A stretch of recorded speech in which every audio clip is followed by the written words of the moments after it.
Hello everyone, నేను doctor Swarna Anupama, Renova hospital కొంపల్లిలో consultant gastroenterologist and therapeutic endoscopy. ఈ రోజు మనం మాట్లాడుకోబోయే టాపిక్ జాండస్ వచ్చిన పేషెంట్లలో ఏ ఆహారం తీసుకోవాలి అని.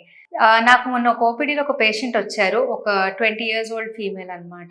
ఆవిడకి జాండస్ వచ్చిందని చెప్పి టెస్ట్ చేయించుకుంటే ఒక వైరస్ ఇన్ఫెక్షన్ వల్ల, హెపటైటిస్ ఏ వైరల్ ఇన్ఫెక్షన్ వల్ల జాండస్ రావడం జరిగింది.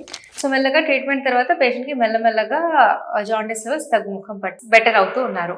కాకపోతే వాళ్ళు కామన్గా అడిగిన క్వశ్చన్, మేడం అసలు ఆహారం పెరగనం తప్ప ఏం పెట్టట్లేదు, ఏం తినచ్చు అంటారు అని. సో చాలా కామన్గా మనం చూస్తుంటాం, జాండీస్ రాగానే సహజంగా ఇడ్లీ కానీ పెరగన్నం మాత్రమే పెడుతూ వేరే ఫుడ్ అంతా ఆపేసి అలా చేయడం జరుగుతుంది.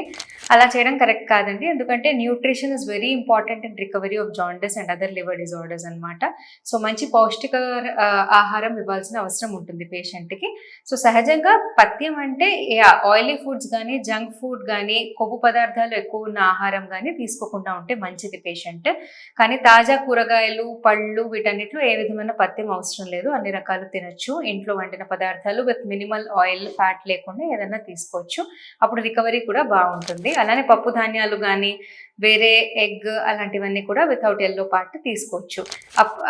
ఇంకా ఇంపార్టెంట్ విషయం ఏంటంటే వాళ్ళు ప్లెంటీ ఆఫ్ వాటర్ తాగితే మంచిది. At least 2 liters of water per day తాగుతూ ఇలాంటి బాగా న్యూట్రిషియస్ ఫుడ్ తీసుకుంటూ అండ్ ఆయిల్ అవాయిడ్ చేస్తుంటే వాళ్ళ రికవరీ బాగుంటుంది అనమాట. అలా తప్ప వేరే విధంగా ఆలోచించి సరైన న్యూట్రిషన్ ఇవ్వక వాళ్ళకి ఓన్లీ పెరుగన్నము లేదా ఒకటే అమౌంట్ ఆఫ్ ఫుడ్ ఇచ్చుకుంటూ వాళ్ళకి అలా పెడితే ఇంకా వీక్ అయిపోయి రికవరీ లేట్ అయ్యే ప్రమాదం ఉంటుంది. Thank you.